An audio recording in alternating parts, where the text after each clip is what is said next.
യേശുവിൽ ഏറ്റവും അനുഗ്രഹീതരായ പ്രിയപ്പെട്ടവരെ, ഇന്ന് ഞായറാഴ്ച 2026 ഏപ്രിൽ 26. ഈ രാവിലെ നിന്റെ വീട്ടിൽ എല്ലാം ഉണർന്നിരിക്കാം. അടുക്കളയിൽ പാത്രങ്ങളുടെ ചെറിയ ശബ്ദം കേൾക്കുന്നുണ്ടാകാം. ആരും അറിയാതെ നീ വീണ്ടും ഫോൺ എടുത്ത് നോക്കിയിട്ടുണ്ടാകാം. ഒരു മറുപടി വന്നോ, ഒരു വിളി വന്നോ, ഒരു സന്ദേശം വന്നോ എന്ന്. മേശയുടെ മൂലയിലുള്ള പഴയ ഫയലിൻ്റെ അറ്റം മടങ്ങിയിരിക്കാം. അതിൽ നിന്റെ സർട്ടിഫിക്കറ്റുകളും അപേക്ഷയുടെ പകർപ്പുകളും ഒരുപാട് പ്രതീക്ഷകളുമുണ്ട്. പക്ഷേ വാതിൽ ഇപ്പോഴും തുറന്നിട്ടില്ലെന്ന് തോന്നുന്നു. പ്രിയപ്പെട്ടവരെ, ഇന്ന് ഉയിർപ്പുകാലത്തിലെ ഈ ഞായറാഴ്ച നല്ല ഇടയനായ യേശുവിൻ്റെ ശബ്ദം നിന്റെ കാത്തിരിപ്പിൻ്റെ നടുവിലേക്ക് വരികയാണ്. ഈ ഏപ്രിൽ മാസത്തിലെ നമ്മുടെ പ്രാർത്ഥനയാത്രയിൽ പുതിയ തുടക്കങ്ങൾക്കും അടഞ്ഞ വാതിലുകൾ തുറക്കുന്നതിനും തകർന്ന പ്രതീക്ഷകൾ പുനഃസ്ഥാപിക്കപ്പെടുന്നതിനും വേണ്ടി നാം കൂടെ പ്രാർത്ഥിച്ചു കൊണ്ടിരിക്കുകയാണ്.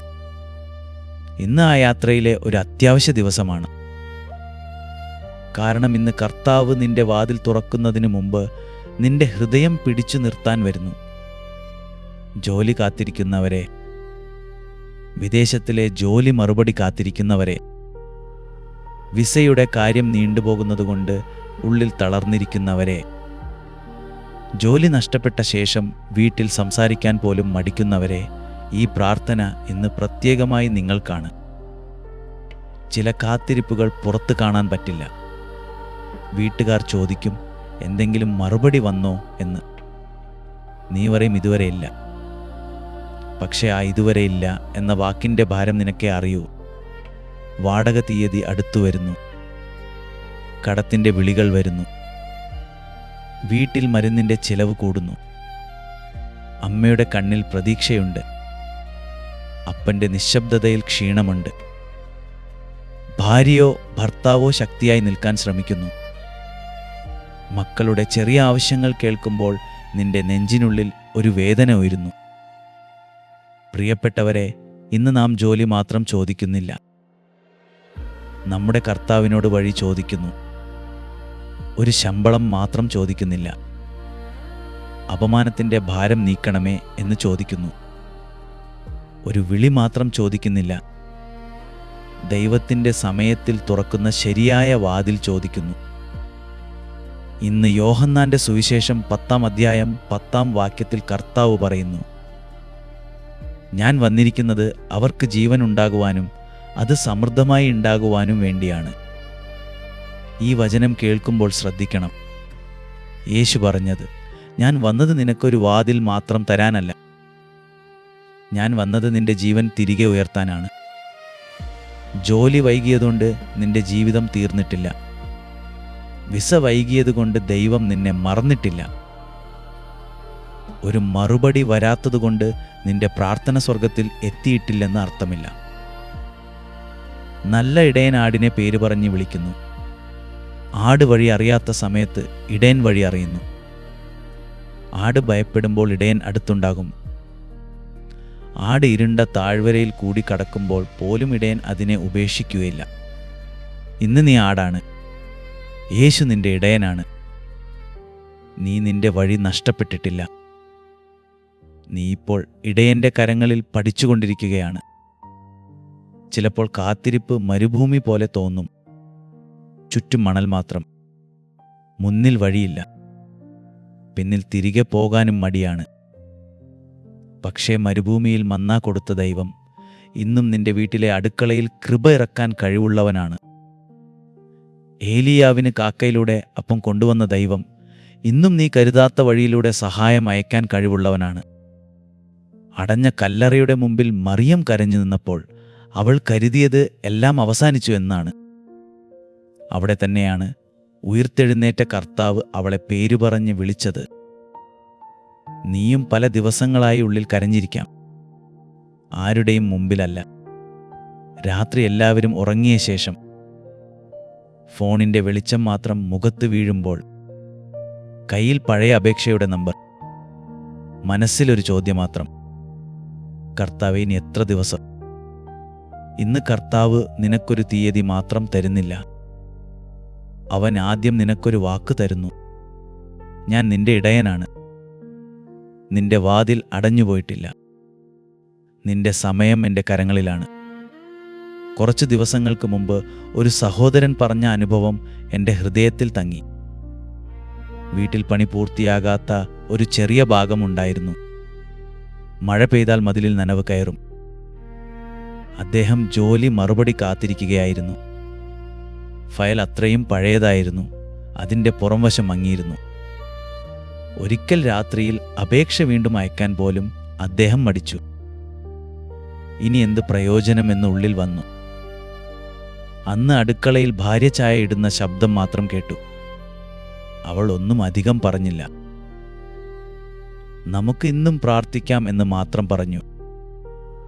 അവർ രണ്ടുപേരും ആ ഫയൽ കയ്യിൽ പിടിച്ച് യേശുവിൻ്റെ തിരുഹൃദയത്തിൻ്റെ മുമ്പിൽ ഇരുന്നു. വലിയ വാക്കുകളില്ല. കണ്ണുനീരുണ്ടായിരുന്നു. ക്ഷീണിച്ച ശബ്ദമുണ്ടായിരുന്നു. കർത്താവേ, ശരിയായ വാതിൽ തുറക്കണമേ. തെറ്റായ വഴിയിൽ ഞങ്ങളെ അയക്കരുതേ എന്ന് മാത്രം അവർ പറഞ്ഞു. കുറച്ച് ദിവസങ്ങൾക്കുള്ളിൽ എല്ലാം അത്ഭുതമായി മാറിയില്ല. പക്ഷേ അദ്ദേഹത്തിൻ്റെ മനസ്സിലെ തകർച്ച കുറയാൻ തുടങ്ങി. പിന്നെ ഒരു ചെറിയ അവസരം തുറന്നു. ആദ്യ ശമ്പളം വലിയതായിരുന്നില്ല. പക്ഷേ വീട്ടിൽ ആ ദിവസം സമാധാനം ഉണ്ടായിരുന്നു.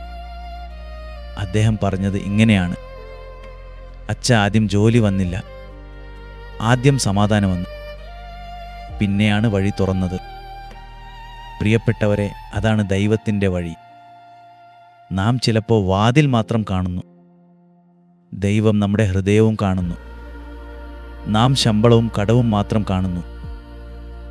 ദൈവം നമ്മുടെ മാനവും കണ്ണുനീരും കാണുന്നു. നാം മറുപടി വൈകുന്നു എന്ന് പറയുന്നു. ദൈവം പറയുന്നു, ഞാൻ നിന്റെ ഇടയനായി നടന്നുകൊണ്ടിരിക്കുന്നു. ഈ നിമിഷം നീ എവിടെയായാലും നിന്റെ കൈ നെഞ്ചിന്മേൽ വയ്ക്കുക. ജോലി അപേക്ഷയുടെ ഫയലുണ്ടെങ്കിൽ, പാസ്പോർട്ട് ഉണ്ടെങ്കിൽ, നിയമന ലേഖനത്തിനായി കാത്തിരിക്കുന്ന ഒരു രേഖ ഉണ്ടെങ്കിൽ, വീട്ടിൻ്റെ താക്കോൽ ഉണ്ടെങ്കിൽ, കടത്തിൻ്റെ രേഖ ഉണ്ടെങ്കിൽ, അത് അടുത്ത് വച്ച് പ്രാർത്ഥിക്കുക. കയ്യിൽ ഒന്നുമില്ലെങ്കിൽ പ്രശ്നമില്ല. നിന്റെ ഹൃദയം തന്നെയാണ് ഇന്ന് കർത്താവിൻ്റെ മുമ്പിലെ രേഖ. മൃദുവായി പറയൂ: എൻ്റെ നല്ല ഇടയനായ യേശുവേ, എൻ്റെ വഴി നിന്റെ കരങ്ങളിൽ ഏൽപ്പിക്കുന്നു. ഇനി നമുക്ക് പ്രാർത്ഥിക്കാം. നല്ല ഇടയനായ യേശുവേ, ഈ ഞായറാഴ്ച രാവിലെ നിന്റെ മക്കൾ നിന്റെ മുമ്പിൽ വരുന്നു. അവരുടെ മുഖത്ത് ചിരിയുണ്ടാകാം, പക്ഷേ ഉള്ളിൽ കാത്തിരിപ്പിൻ്റെ മുറിവുണ്ട്. വീട്ടിൽ ആരും അറിയാതെ കരഞ്ഞ മക്കളെ നീ അറിയുന്നു. ഫോൺ മുഴങ്ങുമ്പോൾ നെഞ്ച് പതറുന്നവരെ നീ അറിയുന്നു. ഒരു മറുപടി വരാത്തപ്പോൾ വീണ്ടും വീണ്ടും മെയിൽ തുറന്നു നോക്കുന്നവരെ നീ അറിയുന്നു. കടം ചോദിച്ച് വിളിക്കുന്ന നമ്പർ കണ്ടാൽ ഭയപ്പെടുന്നവരെ നീ അറിയുന്നു.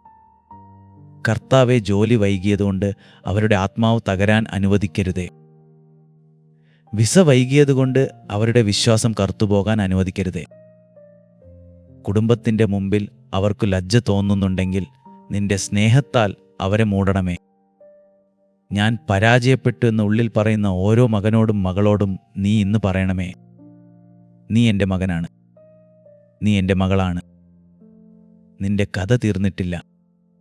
യേശുവെ, ശരിയായ വാതിലുകൾ തുറക്കണമേ. തെറ്റായ വാതിലുകളിൽ നിന്ന് നിന്റെ മക്കളെ കാക്കണമേ. നല്ല ജോലി, നീതിയുള്ള ശമ്പളം, സുരക്ഷിതമായ സ്ഥലം, സമാധാനമുള്ള അന്തരീക്ഷം, കുടുംബത്തെ ഉയർത്താൻ കഴിയുന്ന അവസരം ഇവർക്ക് നൽകണമേ. വിദേശത്ത് പോകാൻ കാത്തിരിക്കുന്നവരുടെ രേഖകളിൽ തടസ്സമുണ്ടെങ്കിൽ നിന്റെ കരുണ അതിന്മേൽ ഇറങ്ങണമേ. വർക്ക് പെർമിറ്റിൻ്റെ മറുപടി കാത്തിരിക്കുന്നവരെ നീ ശക്തിപ്പെടുത്തണമേ. അഭിമുഖത്തിന് ശേഷം നിശബ്ദതയിൽ തളർന്നിരിക്കുന്നവരുടെ മനസ്സിൽ നിന്റെ വചനം മുഴങ്ങട്ടെ. കർത്താവെ, നീ അടഞ്ഞ കല്ലറ തുറന്നവനാണ്. നീ മരിച്ച പ്രതീക്ഷകളെ ഉയിർപ്പിക്കുന്നവനാണ്. നീ ഒഴിഞ്ഞ വല നിറച്ചവനാണ്. രാത്രി മുഴുവൻ അധ്വാനിച്ച് ഒന്നും കിട്ടാതെ നിന്ന പത്രോസിൻ്റെ വലയിൽ നീ പ്രഭാതത്തിൽ കൃപ നിറച്ചതുപോലെ ഈ മക്കളുടെ ശൂന്യവലയിൽ കൃപ നിറക്കണമേ. വാടക കൊടുക്കാനാകാതെ വിഷമിക്കുന്ന കുടുംബങ്ങളെ ഓർക്കണമേ. കടത്തിൻ്റെ തീയതി അടുത്തു വരുമ്പോൾ ഉറക്കം നഷ്ടപ്പെടുന്നവരെ ഓർക്കണമേ. പൂർത്തിയാകാതെ നിൽക്കുന്ന വീടിൻ്റെ മതിലുകളിലേക്ക് നോക്കി നിശബ്ദമായി നെടുവീർപ്പിടുന്ന അപ്പനെയും അമ്മയെയും ഓർക്കണമേ. മക്കളുടെ പഠനച്ചിലവ് എങ്ങനെ നടത്തുമെന്നറിയാതെ കുഴങ്ങുന്ന മാതാപിതാക്കളെ ഓർക്കണമേ. രോഗിയുടെ മരുന്നിനും വീട്ടിലെ ഭക്ഷണത്തിനും ഇടയിൽ തിരഞ്ഞെടുക്കേണ്ടി വരുന്നവരെ ഓർക്കണമേ. എങ്കിലും കർത്താവേ, ഇവയെല്ലാം നമ്മുടെ ഹൃദയത്തിൻ്റെ അരികിൽ നിൽക്കുന്ന വേദനകളാണ്. ഇന്ന് ഏറ്റവും അധികം നിന്റെ മുമ്പിൽ വയ്ക്കുന്നത് ജോലി കാത്തിരിപ്പിൻ്റെ ഭാരമാണ്. ജോലിയില്ലാത്തതുകൊണ്ട് തന്നെ വില കുറഞ്ഞവനായി തോന്നുന്ന ഓരോ ആത്മാവിനെയും നീ ഉയർത്തണമേ. ജോലി ദൈവമല്ല, യേശുവാണ് ദൈവമെന്ന സത്യം അവരുള്ളിൽ ഉറപ്പിക്കണമേ. ജോലി ഒരു അനുഗ്രഹമാണ്, അനുഗ്രഹത്തിൻ്റെ ഉറവിടം നീയാണ്. പരിശുദ്ധാത്മാവേ, ഈ മക്കളുടെ മനസ്സിൽ നിന്ന് ഭയം നീക്കണമേ. ഇന്ന് അവർ ഫോണിലേക്ക് നോക്കുമ്പോഴും ഫയലിലേക്ക് നോക്കുമ്പോഴും പാസ്പോർട്ടിലേക്ക് നോക്കുമ്പോഴും നിന്റെ സമാധാനം അവരെ മൂടട്ടെ. ശരിയായ സമയത്ത് ശരിയായ വ്യക്തിയെ സംസാരിപ്പിക്കണമേ. കാത്തിരിപ്പ് നീളുമ്പോൾ തെറ്റായ വഴിയിലേക്ക് പോകാതെ കാക്കണമേ. നിരാശയിൽ ദൈവത്തെ കുറ്റപ്പെടുത്താതെ നിന്റെ കൈ പിടിച്ച് നിൽക്കാൻ കൃപ തരണമേ. അമ്മയായ പരിശുദ്ധ മറിയമേ, കാനായിലെ കല്യാണ വീട്ടിൽ മദ്യം തീർന്നപ്പോഴുണ്ടായ നാണക്കേട് നീ കണ്ടു. കുടുംബത്തിൻ്റെ മാനം കാത്ത മകനോട് നീ പറഞ്ഞു. ഇന്ന് ഈ വീടുകളിലെ കുറവ് നീ കാണണമേ. ജോലിയില്ലാത്തതിൻ്റെ നിശബ്ദ നാണം നീ കാണണമേ. അവർക്ക് കുറവുണ്ട് എന്ന് നിന്റെ മകനോട് പറയണമേ. യേശുവിൻ്റെ സമയത്ത്, യേശുവിൻ്റെ രീതിയിൽ, യേശുവിൻ്റെ കൃപയിൽ ഈ വീടുകളിൽ പുതുമ നിറയട്ടെ. പ്രിയപ്പെട്ടവരെ, ഇപ്പോൾ നിന്റെ ഹൃദയത്തിൽ ആ വചനം വീണ്ടും പിടിച്ചുകൊള്ളുക. ഞാൻ വന്നിരിക്കുന്നത് അവർക്ക് ജീവൻ ഉണ്ടാകുവാൻ. യേശു നിന്റെ ജീവിതത്തിലേക്ക് ജീവൻ കൊണ്ടുവരാൻ വന്നവനാണ്. നിന്റെ ഫയലിലേക്കും നിന്റെ വീട്ടിലേക്കും നിന്റെ കടങ്ങളിലേക്കും നിന്റെ കാത്തിരിപ്പിലേക്കും നിന്റെ നിശബ്ദ കണ്ണുനീരിലേക്കും അവൻ ജീവൻ കൊണ്ടുവരുന്നു. ഇന്നൊരു വിശ്വാസ പ്രവൃത്തിയായി ഈ പ്രാർത്ഥന കേട്ട ശേഷം ഒരു ചെറിയ നിമിഷം നിശബ്ദമായിരിക്കുക. നിന്റെ കൈ നെഞ്ചിൽ വെച്ച് 3 പ്രാവശ്യം പറയുക: യേശുവേ, എൻ്റെ വാതിൽ നിന്റെ കരങ്ങളിൽ. ഇതൊരു മാന്ത്രിക വാക്കല്ല, ഇത് വിശ്വാസത്തിൻ്റെ സമർപ്പണമാണ്. നിന്റെ ഉള്ളിലെ പിടിവാശി യേശുവിൻ്റെ കരങ്ങളിൽ വിടുന്ന നിമിഷമാണ്. കമൻ്റ് ഭാഗത്ത് ഇന്ന് നിന്റെ പേരെഴുതുക. എന്തിനാണ് നീ കാത്തിരിക്കുന്നത് എന്നെഴുതുക. ജോലി, വിസ, വീട്, രോഗസൗഖ്യം, സമാധാനം, പരീക്ഷ, വിവാഹം, കടമുക്തി, എന്തായാലും ഭയപ്പെടാതെ എഴുതുക. ഈ കമൻ്റ് ഭാഗം പരാതി പറയാനുള്ള സ്ഥലം മാത്രമല്ല, ഇതൊരു ചെറിയ പ്രാർത്ഥനാമുറിയാണ്. നാം ഒരുമിച്ച് ഒരാളുടെ ഭാരവും മറ്റൊരാൾ ദൈവത്തിൻ്റെ മുമ്പിൽ വയ്ക്കുന്ന കുടുംബമാണ്. ഈ സന്ദേശം നിന്റെ ഫോണിൽ മാത്രം നിർത്തരുത്. നിനക്കറിയാവുന്ന ഒരാൾ ഇപ്പോൾ ജോലി കാത്തിരിക്കാം. വീട്ടിൽ ചിരിക്കുമ്പോഴും ഉള്ളിൽ തകർന്നിരിക്കാം. അവർക്ക് നീ വലിയ പ്രസംഗം പറയേണ്ടതില്ല. ഈ പ്രാർത്ഥന അയച്ചു കൊടുക്കുക. നിന്റെ ഫോൺ ഇന്ന് ഒരു ചെറിയ പ്രസംഗപീഠമാകട്ടെ. നിന്റെ സന്ദേശം മറ്റൊരാളുടെ കണ്ണുനീരിന് ദൈവത്തിൻ്റെ മറുപടിയായി മാറട്ടെ. നല്ല ഇടയനായ യേശുവേ, ഈ ദിവസം മുഴുവൻ നിന്റെ മക്കളോടുകൂടെ നടക്കണമേ. അവർ പുറത്തേക്ക് പോകുമ്പോൾ കാക്കണമേ. വീട്ടിലിരിക്കുമ്പോൾ ശക്തിപ്പെടുത്തണമേ.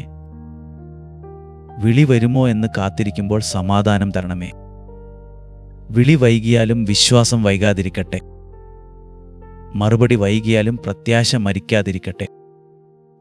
വാതിൽ അടഞ്ഞാലും ഇടയനടുത്തുണ്ടെന്ന് അവർ തിരിച്ചറിയട്ടെ. ഇന്ന് ഞായറാഴ്ച 2026 ഏപ്രിൽ 26 ഈ ദിവസം ദൈവത്തിൻ്റെ കയ്യിൽ ഏൽപ്പിക്കാം. ഉയിർത്തെഴുന്നേറ്റ കർത്താവിൻ്റെ വെളിച്ചം നിന്റെ വീട്ടിലെ ഇരുണ്ട മുറികളിലും ഇറങ്ങട്ടെ. നല്ല ഇടയൻ്റെ ശബ്ദം നിന്റെ ഭയത്തിൻ്റെ ശബ്ദത്തെക്കാൾ ശക്തമായി നിന്റെ ഉള്ളിൽ മുഴങ്ങട്ടെ. നിന്റെ കാത്തിരിപ്പിന് ദൈവം അർത്ഥം തരട്ടെ. നിന്റെ ശൂന്യവലയിൽ കൃപ ഇറങ്ങട്ടെ.